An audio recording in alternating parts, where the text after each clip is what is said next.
Hi friends, welcome back to Srima's kitchen. இன்றைக்கி நம்ம ஒரு ஈவினிங் ஸ்நாக்ஸ் தாங்க பார்க்க போகிறோம்.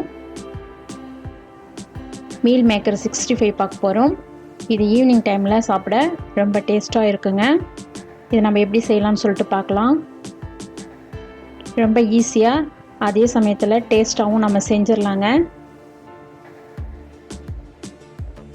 வீட்டில் இருக்க எல்லாருக்கும் ரொம்ப பிடிக்குங்க இது.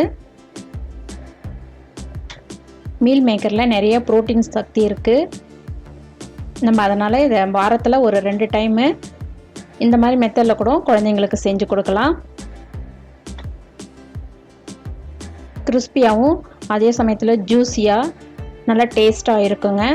இந்த மீல் மேக்கர் 65 ஈஸியாக செஞ்சிடலாம். இதை நம்ம எப்படி செய்யலாம்னு சொல்லிட்டு பார்க்கலாம் வாங்க வீடியோக்கு.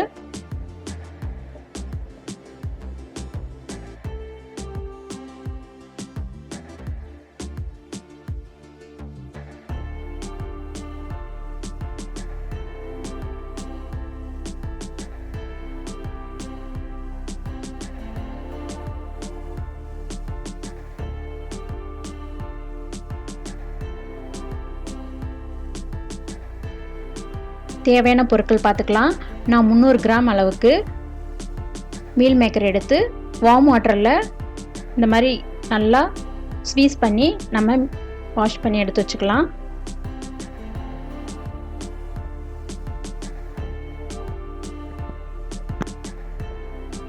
ஆல் பர்பஸ் பவுடர் ஒரு 3 table spoon, rice flower 1/2 cup, cornflour 2 table spoon, இஞ்சி பூண்டு பேஸ்ட்டு, ரெட் சில்லி பவுடர், கொத்தமல்லி தூள் நம்ம இந்த மாதிரி எடுத்து வச்சுக்கலாங்க. கரம் மசாலா, காஷ்மீரி பவுடர் எல்லாம் எடுத்து வச்சுக்கலாங்க. இப்போ நம்ம ஒரு பவுல் எடுத்துக்கலாம் மிக்ஸ் பண்ணுறதுக்கு.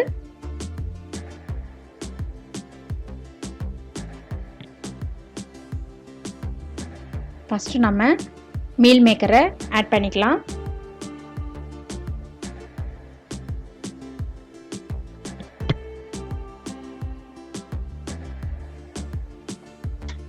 ஆல் பர்பஸ் பவுடர் சேர்க்குறேங்க. இப்போது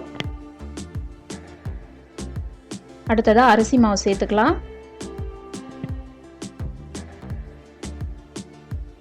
கார்ன்ஃப்ளவர் சேர்த்துக்கலாங்க, இது கிறிஸ்பினஸ் கொடுக்கும்.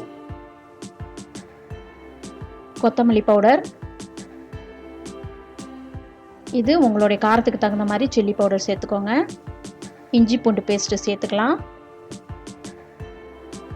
கரம் மசாலா தூள் ஒரு டேஸ்ட்டுக்கு, இது வேணான்னா நீங்கள் ஸ்கிப் பண்ணிவிடுங்க. இது காஷ்மீரி பவுடர் கலருக்காக நான் சேர்த்துக்கிறேங்க. இப்போ உப்பு தேவையான அளவுக்கு சேர்த்துக்கலாம். இப்போ நல்லா மிக்ஸ் பண்ணி விட்டுக்கலாங்க.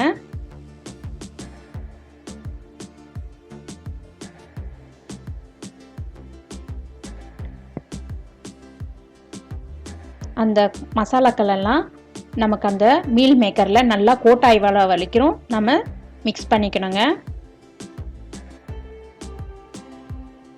கொஞ்சம் அழுத்தம் கொடுத்து நீங்கள் மிக்ஸ் பண்ணிங்கன்னா இந்த மாதிரி வருங்க. தேவையான அளவுக்கு கொஞ்சம் லைட்டாக தண்ணி தெளிச்சுக்கலாம், நிறைய ஊற்றிடாதீங்க.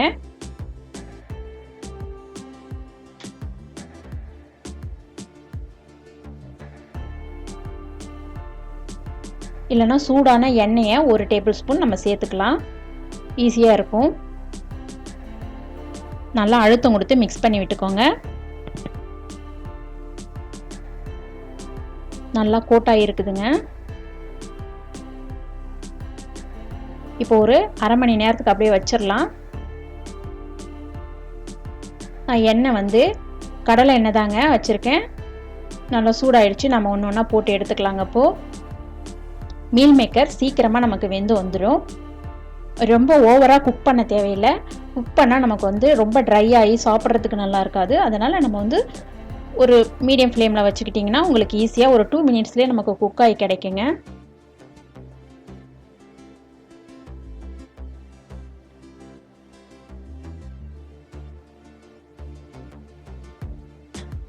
இப்போது நம்ம அடுத்த பக்கம் திருப்பி விட்டுக்கலாம்.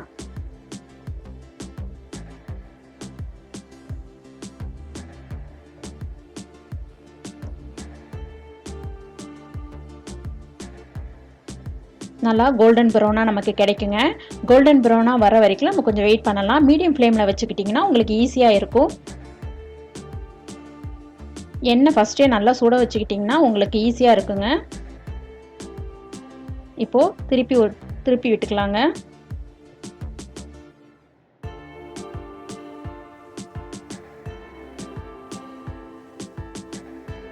ஈவினிங் டைமில் நான்வெஜ் எடுக்க முடியாத சமயத்தில் இந்த மாதிரி நம்ம மீல் மேக்கரில் செய்யும்போது ரொம்ப டேஸ்ட்டாக இருக்குங்க.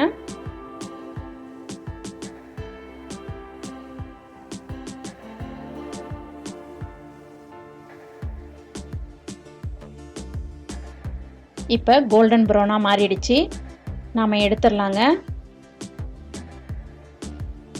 சிம்மில் வச்சு எடுங்க.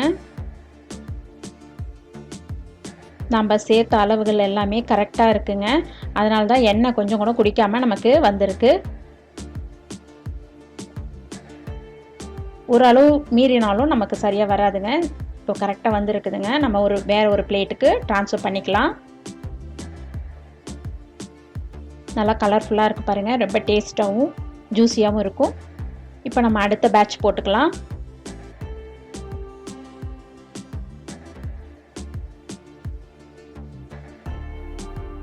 மீல் மேக்கர் நம்ம செய்யும்போது கொஞ்சம் எண்ணெய் இந்த மாதிரி வந்து கொஞ்சம் உப்பெல்லாம் வரும்,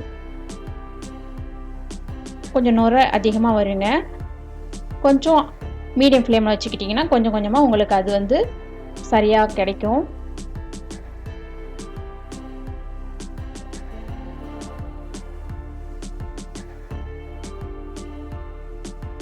இப்போ பாருங்கள், நம்ம போட்டும்போது எவ்வளோ நுரை வந்துச்சு எண்ணெயிலேருந்து. இப்போ கொஞ்சம் நமக்கு அடங்கி இருக்கு. அப்போ திருப்பி விட்டுக்கலாம். உடனே திருப்ப தேவையில்லை.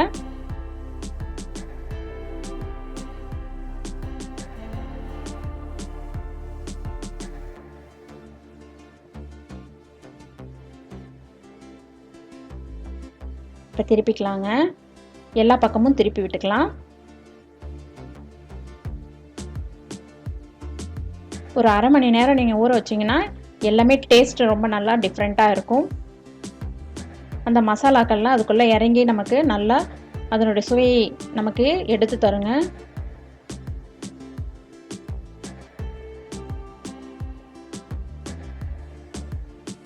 இப்போ கோல்டன் ப்ரௌனாக மாறிடுச்சு. நாம் எடுத்துடலாங்க. சூடாக சர்வ் பண்ணிடலாம். இப்போது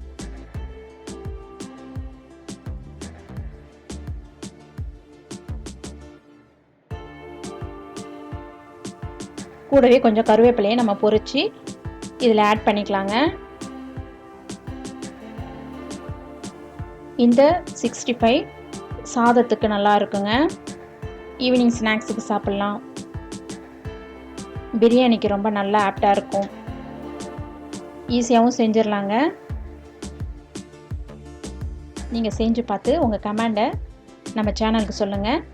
நம்ம சேனலை இது வரைக்கும் சப்ஸ்கிரைப் பண்ணாதவங்க சப்ஸ்கிரைப் பண்ணுங்கள், லைக் பண்ணுங்கள், ஷேர் பண்ணுங்கள். வேறு ஒரு இன்ட்ரெஸ்டிங்கான வீடியோவில் நான் உங்களை சந்திக்கிறேன் ஃப்ரெண்ட்ஸ். தேங்க்யூ ஃபார் வாட்சிங். Wish you happy cooking.